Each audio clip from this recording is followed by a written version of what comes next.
engaged in this tabletop exercise that we are going to be conducting. So I'm not sure how much background folks have been given, but the purpose of this call is just to get some additional information that will help feed into a tabletop exercise that we're going to be conducting under legal privilege. And so what that really means is that there is a privilege and confidentiality around the discussion that we're about to have today. So the conversation is intended to be kept confidential and within this privilege group. So if you have any questions that come up about like what privilege actually means or what confidentiality actually means for these purposes, please feel free to let me know. Of course, you'll also see on this call there are a number of members of the Unit 42 team who are also engaged in this privileged exercise. We at Hogan Lovells, as the law firm, has engaged Unit 42 to help conduct this tabletop exercise under privilege. So that's a lot about privilege and confidentiality. Any questions before I pass it over to the Unit 42 team? Great. All right, over to you, Unit 42. Yeah, thanks, Lauren. To knock out some of the residual questions that I crafted from the previous discovery session, and just to complement that, Jack and Kyle from U42, if you identify any gaps with my questioning, just please feel free to supplement as necessary. So one of the critical applications that we identified from the previous conversation was the LIMS application. But before I look into that, I just want to talk about some of the cursory high-level infrastructure security controls. Can we talk a little bit about vulnerability management with the infrastructure? Maybe a cloud security posture, monitoring tool. How are misconfigurations identified with the AWS environment?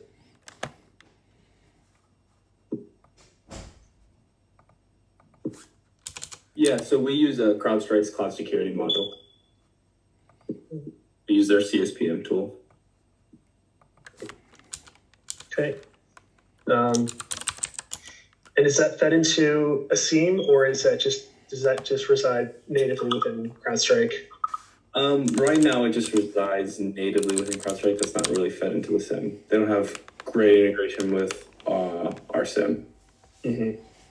Okay. And then from a logical segmentation perspective, account strategy, can you go a little bit into detail about the structuring of the AWS accounts and then the corresponding data types that are included within? Yeah, I can give kind of like a high level. I mean, in terms of segmentation, so we have an organizational account, we have a master account, and then we have, I think, some 70 something accounts underneath. When it comes to particular teams or particular projects, they're usually segmented by account, and they're usually accompanied by a prod and then a staging account as well. And then we also have a shared services account. But Patrick, please correct me if I'm wrong or anything, or if you want to go more in depth. Yeah, I think that's accurate. Like, I mean, we mentioned LIMS, for example. That's exactly right. We have two accounts. One has a prod and another one has staging and development. Everything else is accurate that you said.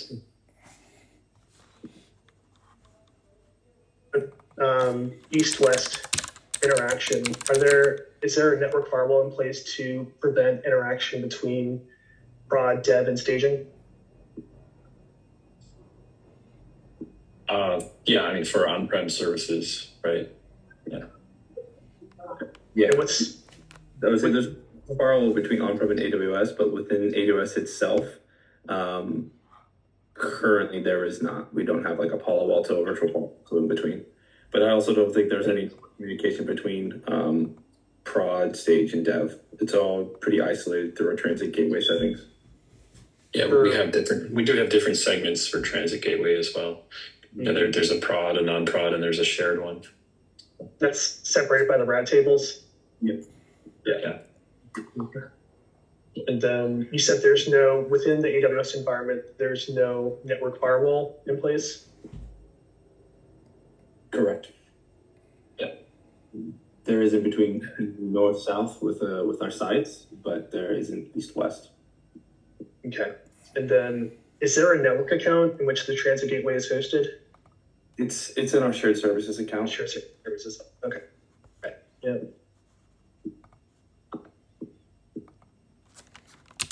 And then something I thought about yesterday. So Okta is currently facilitating AWS Federation, right? Correct. So is that the source of truth for identities, or is there another identity store feeding into Okta?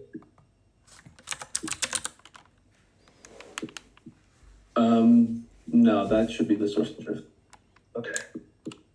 I mean, we do have some of between Okta and our HR system. So I guess you can really kind of consider our HR system the source of truth for human identities. But in terms of any identities, human and non-human, Okta should be the spot. Okay. So just kind of as a very high level scenario, say a new employee onboards, they get fed into the HR system. That HR system will automatically sync with Okta. Is that right? Correct. Yeah. Mm-hmm. And then what about department changes? So either voluntary resignation, department change, or even maybe a forceful termination. If that's updated within the HR system, will that automatically adjust permissions as well? Correct. Yeah. We have an access baseline that is configured to change your Okta access or your access to applications within Okta based on your department. Right now, we go employment status or employee type, and then to department as well. Mm-hmm. And then for the federation into the AWS environment using skin provisioning, IAM identity store, that's RBAC, right? So essentially, the group that they get placed into within Okta will determine the permissions they have within the AWS environment. Yep. We have that segment out what kind of access people have to particular accounts, what role they get. Essentially, it manages all of our permission sets. Yep. Okay.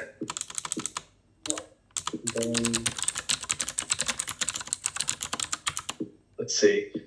So, if we can, let's talk about inter account communication. Well, specifically with those EKS clusters. Are you using VPC endpoints for service-to-service interaction? No, no, not. Okay. And then maybe just from a high level, talk about the encryption at rest within the AWS environment. So say a user connects within Direct Connect or IPsec tunnel VPN, and then from there, is there load balancing in place? I'm sorry, you cut out for a second. Can you repeat that? Yeah. So if a user federates into the AWS environment, and they first get navigated to a load balancer, or does it go straight to the cluster? Are you talking about wait, you mean when they're connecting to a service hosted in EKS, or they're accessing the cluster directly? What do you mean? Yeah, so just thinking about the routing here, and naturally it would actually probably be the transit gateway first, but is there a load balancer in there? The clusters have application load balancers usually for hosting the application traffic. That's how, and then it's over the transit gateway. And users are generally required to be connected to Prisma to connect into the network. Mm-hmm. And then even if they're in office or remote, so you have to be in Prisma. Okay. And those load balancers, do you know they have TLS certificates within there? Yeah, they do. Yeah, we use AWS ACM certificates. Yep. Yes. All automatically. And do you know if those load balancers, are they network load balancers or application load balancers? Mostly application load balancer, I believe. I don't think we use NLBs anymore, or maybe some groups do, but yeah, I think it depends on what's the service or what is the what is behind the load balancer. Yeah. It's an application. We use application load balancer, but there are probably cases we do use network load balancers, but internally. At least I know I have some set up internally. Yeah, and a good use case there would be TLS termination versus TLS pass through. So with a network NLB, you can have TLS pass through, whereby the TLS does not terminate at the load balancer; it actually persists through to the compute instance. So, yeah. I mean, there's some clusters using like Istio service mesh, which terminates at the pods, that type of thing. And so that's just for like inter-cluster communication. That's something that's being worked on in some cases. But when we just have traffic heading to a load balancer, it's generally just the ALB and it's terminated there. So. Okay, got it. Yeah. From an encryption at rest perspective, the KMS keys that are used for the EBS volumes, do you know, are those AWS managed or CMKs? Yeah, it should be AWS managed. We've been through exercises before where security has highlighted cases where they were customer managed and were asked to migrate. So it should be all AWS managed. Okay. Yeah. Let's see. We talked about load balancing. Oh, something I was looking out for yesterday. I'm not sure if you have working architectural diagrams of, I don't want to say everything. I don't want to overburden your team, but maybe the account that contains the LIMS application. If you can share that with us, that would be great. Yeah, I have one DBus team actually just shared it with someone else the other day as a PDF, if that would work. Perfect. Yeah. How do you want me to send it to you? Do you have the share file link? If not, I can send you an email after this with the share file link. Evan, I still think that we're waiting to get that set up. Apologies. Yeah, we're going to be utilizing the Grail team's share file location. So we'll just have to sync up with them after and see if we could get that shared in a secure location. Understood. Yeah, thanks, Amanda. Yeah, let me know then when that's ready. I can upload it. Okay. I can even share in the meeting here if you want, but I'd rather do it securely, especially given the sensitivity of that application. So, so if we can, let's maybe shift over to DevOps if we can. When resources are created within the AWS environment, is that typically done through ClickOps or is that infrastructure as code? Terraform, yeah, and Git. Yeah, and then, yeah. And then, is that GitLab or GitHub? GitLab. Although I think we're talking about migrating maybe at some point, but not yet. Yeah. Mm-hmm. Would you say that the majority of infrastructure and resources are created through this pipeline? Yeah. Yes. Yep. Okay. For any production system. Yep. And what about change management? So the teams that modify the source code versus the teams that approve it, do you think that there's proper segregation of duties there? I mean, it's usually done within the platform engineering team. We have more or less embedded engineers that work on given projects, and then other team members in platform engineering would approve, or others that are assigned on that project. But yeah, we do require approval and go through a release process that does vary somewhat between project areas. But yeah, it's gated through a release process and validated in lower environments, that sort of thing. Tracked in Jira. And just to add on to that, we utilize code owner files as well to see who is the appropriate, who can actually approve. Yeah. And it's usually limited to DevOps folks and perhaps someone on the project.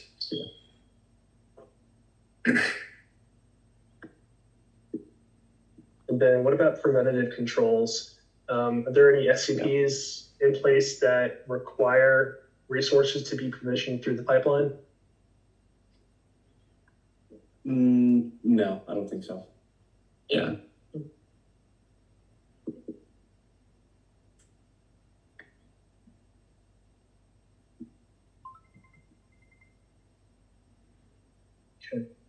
Something that was identified during the previous conversation was the existence of a data lake. Are you able to talk about that a little bit? Ryan can, yeah. I mean, so we do have a data lake team specific for product, and then we have our own security data lake as well. I can talk to the security data lake, but I can't talk so much to the product data lake. Maybe Deepa can, I'm not sure, but. Yeah, so I think the product data lake contains financial data. Is that accurate? That is I right. don't know. Yeah. So given the sensitivity of that, I want to focus on that if that's okay. Not that the security data lake is impertinent, but if we can, let's focus on that product data lake real quick.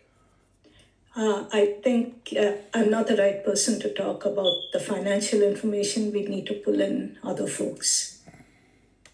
Yeah. But I can provide context on the LIMS information in the data lake.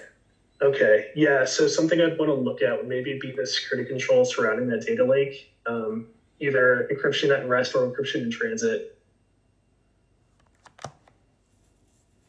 Yeah, we would need to bring in others, perhaps, or unless Ryan can speak to that, but it's probably not involved either directly. Yeah, I'm not involved. I mean, I would say yes, that's in place, right? That is part of our policies for everything to be encrypted at rest.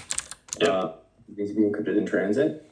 But in terms of specifics or an SME being able to speak to it, I definitely can't. Okay. Trying to be mindful of time here. We have 10 minutes left. So Yeah, I have a hard stop end here.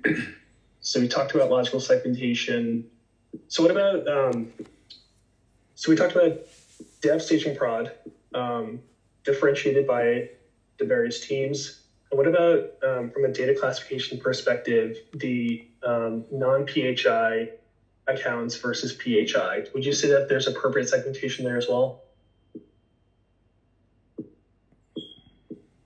There is, and we do tag all resources as well with the data classification. I think well, I don't know, Ryan, there may be some accounts that have mixes of it. I'm not sure. But, It probably isn't it. But yeah, like we talked about this yesterday. We do tag, and people do tag with the data confidentiality or the data classification. But in terms of segregation or separation of resources and accounts by the tagging, I don't believe that's in place. It probably is. Okay. It's true. From a controls perspective, are you using conformance packs, or how are you ensuring that the AWS accounts that contain PHI have the appropriate HIPAA controls within them?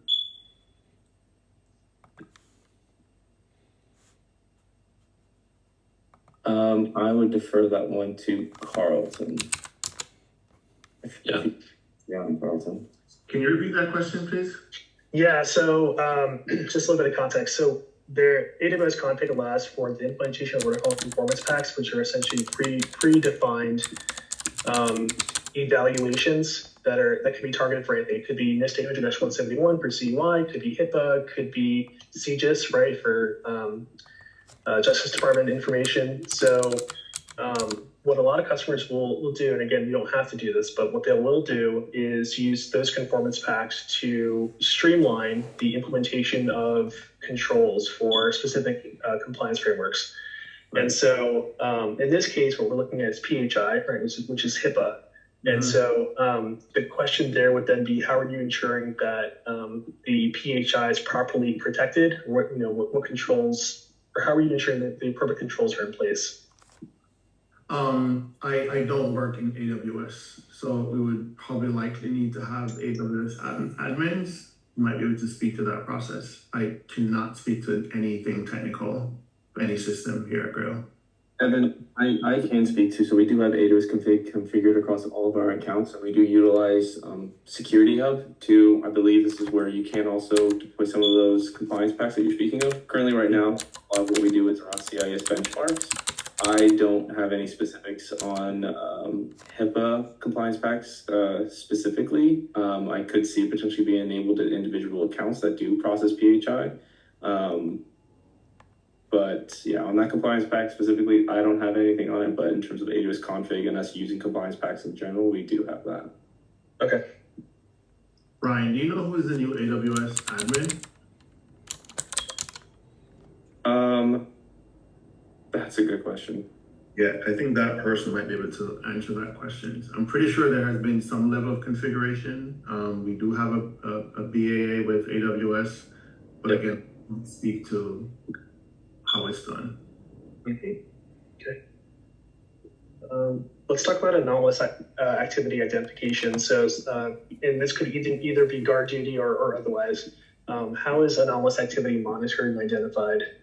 We do have guard duty enabled. Guard duty. Yeah.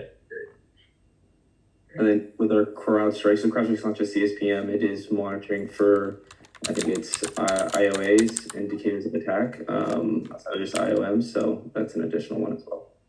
And then, of course, we have CloudTrail configured and we have our own SIM and we have rules set up to identify for particular activities as well. Yep. Okay. And what about alerting? So say there's a attempted brute force that's picked up by guard duty. Say it happens at 2 o'clock in the morning on Saturday. Would that be pushed out to a distribution list or a certain team? Yeah, so we have an MDR in place that would handle that. So we do have alerting configured for things coming from our SIM around guard duty. Alerts get sent to us in the Slack and tickets get created automatically. But we also have an MDR to be able to have that 24/7. Nice. Here too. Good. We've got 5 minutes left here. So what about legacy applications? Outside of the financial data lake and LIMS applications, would you say that there's any legacy applications that potentially contain sensitive information?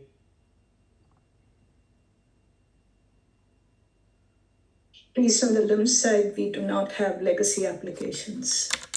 And LIMS does not deal with PHI.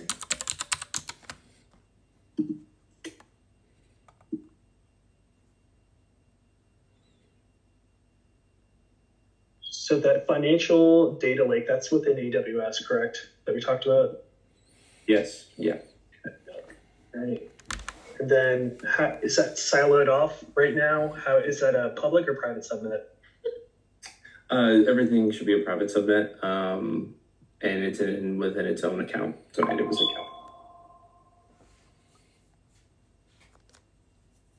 account. And lastly, we had talked about the LIMS system being somewhat decentralized in the sense that they're hosted in the cloud versus they're hosted on-prem. For the on-prem portion of that, how is access to it restricted?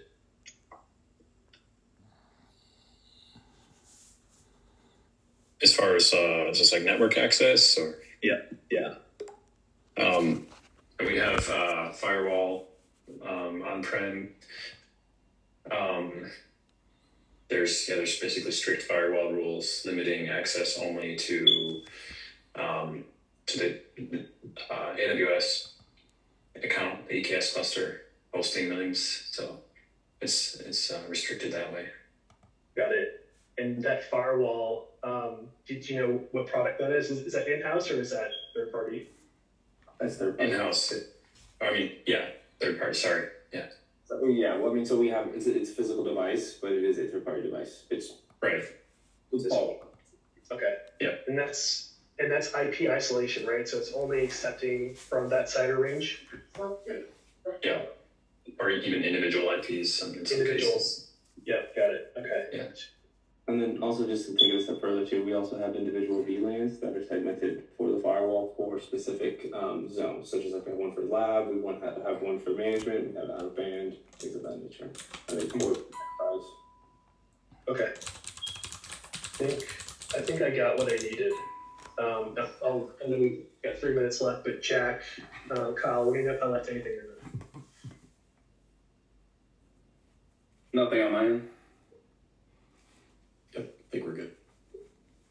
All right. I think we got what we needed. Okay, perfect. I think we will meet internally tomorrow, and then we'll plan on reconvening on Friday with the Grail and Hogan team, and we'll talk about next steps at that time. Perfect. That's good. Awesome. Thank you all so much for your time. We appreciate it. Thanks, everyone. Have a good day. Thank you. Thanks. Have a good one.